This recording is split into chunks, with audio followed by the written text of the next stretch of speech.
noite. Pelo menos até o dia 15 de abril, o comércio do Rio Grande do Sul segue de portas fechadas, atendendo ao decreto do governador Eduardo Leite. A decisão preocupa especialmente os empresários do setor, que estão atentos aos impactos econômicos. Nesta semana, eu conversei com o cientista político e mediador de conflitos, Dr. Mauro Gaglietti, que fez uma análise da questão. Dentro do país, principalmente num país como o Brasil, cada cidade, cada estado, cada localidade tem o seu tempo. E esse tempo precisa ser medido, dosado, justamente para que a gente possa tomar as medidas corretas. O governador do Rio Grande do Sul e o prefeito de Passo Fundo, por exemplo, estão decidindo de forma muito ponderada, de forma muito inteligente, cada passo nessa guerra biológica que nós precisamos lidar com estratégias. Os próximos 15 dias nós precisamos ficar isolados e, ao mesmo tempo, ter a inteligência e a sensibilidade suficiente de planejar o retorno às atividades, num primeiro momento, às atividades econômicas e, num segundo momento, lá no final do mês, para as escolas, para as universidades, faculdades, enfim. A gente está justamente evitando que o sistema de saúde imploda no final do mês de abril, quando há indicações de que haverá um grande número de pessoas se dirigindo aos hospitais. Nós estamos, com essas medidas, fazendo com que o vírus tenha um contágio mais lento, fazendo com que milhares de pessoas não se desloquem até os hospitais em busca de atendimento, em busca de apoio médico, né? Então, eu tenho a impressão que estamos no caminho certo. Estamos no caminho certo porque estamos lidando com um inimigo invisível, estamos lidando com o desconhecido pela ciência, o desconhecido pela política e o desconhecido pela economia. A humanidade já superou vários obstáculos e vai superar esse também. Se essa mesma humanidade teve inteligência para superar o crack, né, a quebra da Bolsa de Nova York de 1929, soube superar todos os percalços da terrível Primeira Guerra Mundial de 1914 a 1919, da mesma forma a Segunda Guerra Mundial de 1939 a 1945, a gripe espanhola de 1918 a 1920, que vitimou no mínimo 50 milhões de pessoas no planeta Terra. Nós teremos a habilidade, a inteligência de aprender com aquilo que os demais países estão fazendo, sobretudo como países como a China, como a Alemanha, como o Japão, como a Coreia, aprendendo com as suas próprias experiências, estão enfrentando esses desafios. A mensagem é uma mensagem de esperança, uma mensagem de fé. O mundo não vai acabar. 97%, 98%, 99% de todos nós estaremos vivos no Natal desse ano. Esse número vai variar de acordo com as medidas que cada família, que a sociedade e que os governos adotarem. Fé que vai passar. Agora vamos ouvir o médico pneumologista Thiago Simon, que faz considerações importantes acerca da saúde respiratória e dos cuidados com a imunidade. Já é sabido que o vírus ele tem uma afinidade muito grande pelo sistema respiratório. Então, quando ele se manifesta, ele causa uma inflamação muito intensa no trato respiratório, nos pulmões, né? Levando, além da febre, que é um dos principais sintomas de alerta, né, a questão do cansaço e da falta de ar, né? São os dois principais sinais de alerta, onde a gente deve pensar na doença e talvez buscar um atendimento para confirmar ou excluir o diagnóstico, né? Por isso também que pacientes com doenças pulmonares crônicas, asma moderada grave, doença pulmonar obstrutiva crônica, ou seja, bronquite ou enfisema, né, ou outras doenças pulmonares crônicas, são pacientes de grupo de risco, têm o maior risco de serem acometidos pela doença, né? E o que podemos fazer do ponto de vista respiratório para poder melhorar isso, né? não tem um exercício específico, né, para poder melhorar a força dos pulmões, vamos dizer assim. O que é importante são manter as medidas de cuidado que estão sendo orientadas, né? Então, até o momento, a questão do isolamento social para os pacientes de grupo de risco, né? A lavagem das mãos com água e sabão ou com álcool gel, a etiqueta da tosse, né? Se for tossir, procurar tossir ou no cotovelo, ou se logo levar a mão para tossir, em sequência já lavar, evitar levar a mão no rosto, especialmente nos olhos, na boca e no nariz, né? E procurar também, né, para a questão dos pacientes mais idosos, uma coisa que pode favorecer, não tem uma relação direta com isso, mas é a questão da vacinação contra a gripe e contra a pneumonia, que podem ser muito úteis, né, para proteger de outras doenças ou outras formas mais graves de doença, né? Além do fortalecimento da imunidade, como podemos melhorar nossa imunidade, né? Através de uma alimentação adequada, atividade física dentro do possível, né? Ter uma boa noite de sono, tá? E procurar ter a nossa mente em paz, né? O bem-estar emocional é fundamental, né, nesse momento de maior dificuldade, tá? São essas as nossas orientações e vamos todos juntos, né, vencer esse desafio.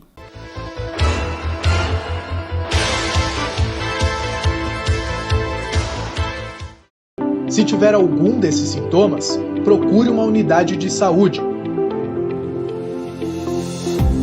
Para se prevenir, evite aglomerações, lave as mãos com água e sabão ou use álcool em gel. Cubra nariz e boca ao espirrar ou tossir. Mantenha os ambientes ventilados e não compartilhe objetos pessoais.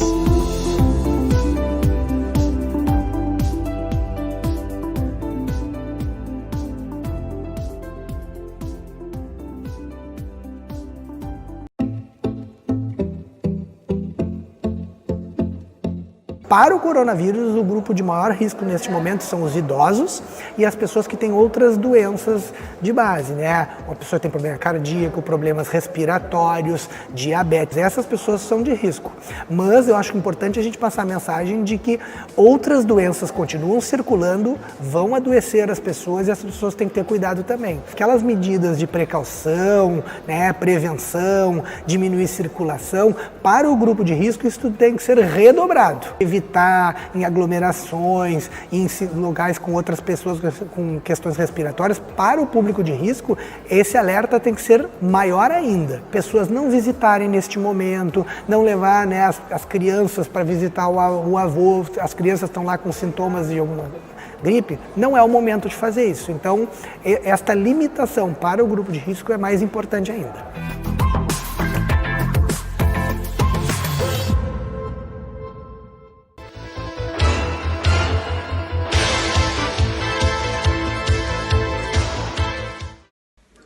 Considerando o estado de emergência, o ministro da Saúde, Luiz Henrique Mandetta, anunciou o cadastramento geral de profissionais da saúde para enfrentar a epidemia do coronavírus.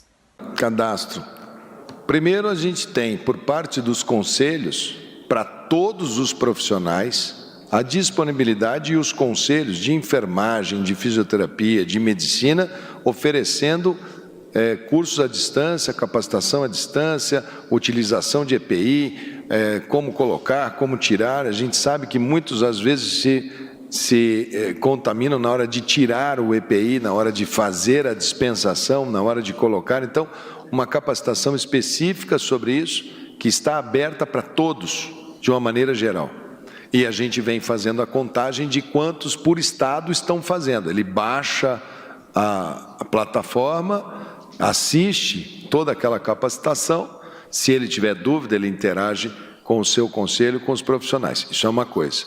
A outra coisa que foi aberta é, se você é médico, enfermeiro, psicólogo, fisioterapeuta, essas profissões que são da saúde, se você entende que você pode sair da sua cidade para ir atender em outra cidade a qualquer momento, se você está rígido, se você está bem de saúde, se você, enfim, se você entende que você está apto a fazer, vai o Ministério da Saúde saber que você, num determinado lugar, num determinado momento, pode fazer parte de uma força-tarefa, de uma força para pontualmente entrar num lugar, ajudar a organizar, porque quando se começa, uma das preocupações que a gente tem é com recursos humanos. O que aconteceu na Itália? 45% da força de trabalho se contaminou logo no começo da epidemia. E eles ficaram com 50% da força de trabalho instalada.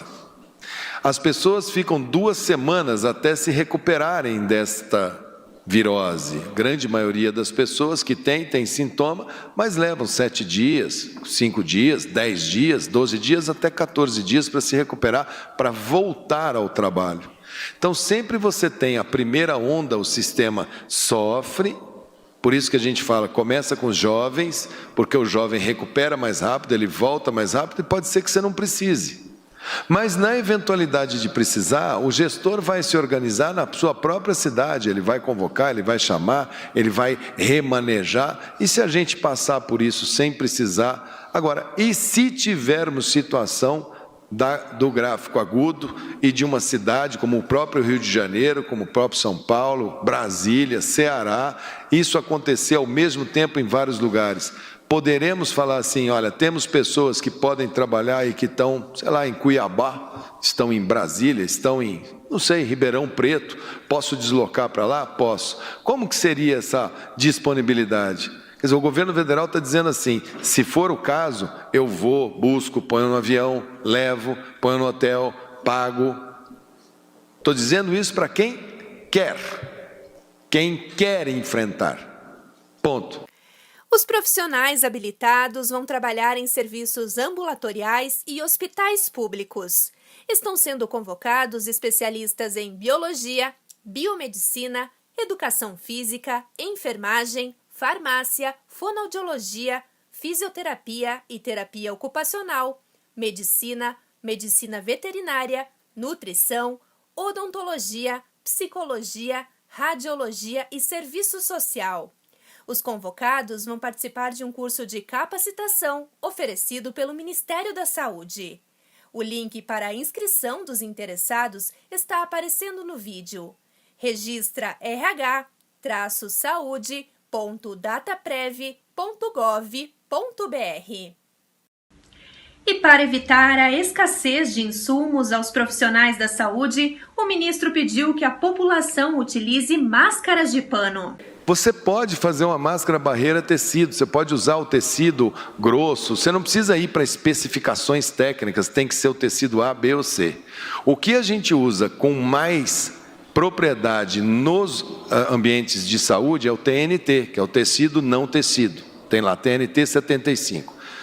Ele é tecido, ele é grosso. É basicamente o mesmo polímero dessa máquina, desse papel fininho, fininho, fininho. É basicamente a mesma coisa. Essa fininha, fininha, fininha é mais confortável, mas é basicamente a mesma coisa. Mas se a gente usar uma máscara tecido, pano, camada dupla, pode ser, sei lá, gabardine, o tecido que for, e você utilizar para si próprio, isso não é compartilhado. Se você tiver a sua e você lavar com sabão, com esses produtos de limpeza de roupa, esfregar na mão, se for o caso, uma água sanitária, um hipoclorito, do mesmo modo que quando você lava a sua mão, você mata vírus, se você deixar aquilo ali 10 minutos, 20 minutos de molho, você mata absolutamente tudo. Você põe para secar e você nunca compartilha, você nunca dá para outra pessoa. Então, se você está na rua, se você é motorista, se você está trabalhando num local que você tem algum receio, alguma coisa, use a sua, faça a sua. Ela é simples, é de dar laço aqui, não tem nenhuma coisa sofisticada. Eu usei esse tipo de máscara, eu acho que eu tenho 31 anos de formado, eu acho que durante 20 anos da minha vida eu abri tórax, coração, abdômen, todas as cirurgias que eu fiz na minha vida, eu fiz com gorro de pano, máscara de pano, avental de pano. Eu não sou de uma geração de produto descartável, a gente molhava mesmo, era assim, médico raiz mesmo. Então, nós não temos dificuldade nenhuma de usar, nós sabemos como é que usa, isso nunca foi um problema. Agora, É lógico que a pessoa olha e fala assim, eu queria uma máscara daquela N95, aquela bem bacana, né? Que eu queria ficar com uma daquela, aquela que me protege bem. Aquilo vai fazer falta para esses profissionais que estão dentro do CTI. Aquelas eu vou ter que fracionar o uso. E essas outras das descartáveis para o pessoal que está dentro do hospital, porque eu não posso querer que eles peguem e guardem, eu quero que a deles seja descartável. Mas quem está em comunidade, é a coisa mais simples de se fazer, faça a sua mesmo e faça as medidas de higiene. A Covid-19 já é uma realidade em mais de 180 países. A passo-fundense Flávia Gellinfrose, que mora na Ásia, conta como estão as coisas em Singapura. Lá no início o governo não impôs muitas restrições, mas isso logo mudou com o fim das férias escolares em março e o aumento no número de casos. Agora, quem não respeita as regras pode ser preso. O governo apertou as regras de circulação, fechou fronteira,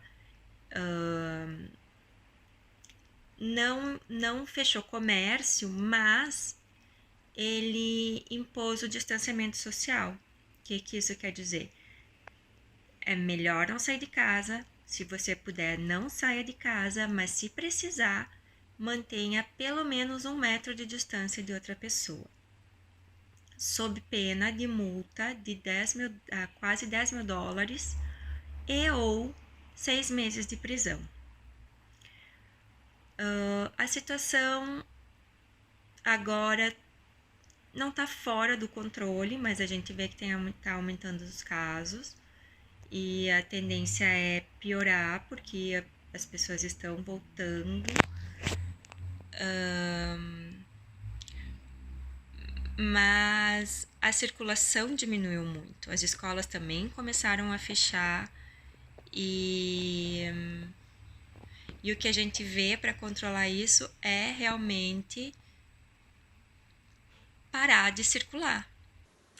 A estudante de enfermagem Dayana Mendes traz o relato dos Estados Unidos. A paulista mora em Connecticut, distante 1h30 de Nova York, cidade que é considerada o epicentro do coronavírus no país americano. A nossa rotina aqui mudou um pouco. Todos os estabelecimentos estão fechados, exceto pelo supermercado e pela farmácia. Eu estou tendo aula online, os professores estão dando aula por videoconferência. E estamos bem aflitos, né? Porque não sabemos quando isso vai acabar, não tem assistência médica para todos, assistência médica que é privada, e mesmo se não fosse, não teria como suportar o número de pessoas infectadas, então a gente fica vendo pessoas morrer todos os dias. Então, o meu conselho para vocês é: fiquem em casa, tá? Mantenha o isolamento e se precisar mesmo sair de casa, use máscara, mesmo que sem os sintomas, porque há aproximadamente 1 mês nós víamos na TV e tudo isso parecia tão distante para nós. E hoje nós estamos vivendo isso, uma loucura. Os Estados Unidos hoje é o país que tem o maior número de casos de pessoas infectadas pelo coronavírus, ultrapassando a China. Então, pessoal, tome cuidado, tome os devidos cuidados e todas as outras coisas, elas podem ser recuperadas. Economia, todas as outras coisas que estão sendo discutidas atualmente, mas a nossa vida, ela não pode ser recuperada. Então, vamos cuidar da nossa vida, cuidar da vida das pessoas que amamos e depois a gente pode resolver as outras coisas. E o Jornal da Câmara termina aqui. Mas antes de encerrar, faço um apelo para que você fique em casa neste fim de semana. Precisamos garantir que a curva de contágio do coronavírus não aumente. Só assim, em breve vamos retomar nossas rotinas de trabalho, amigos e familiares. Obrigada pela sua companhia e uma boa noite.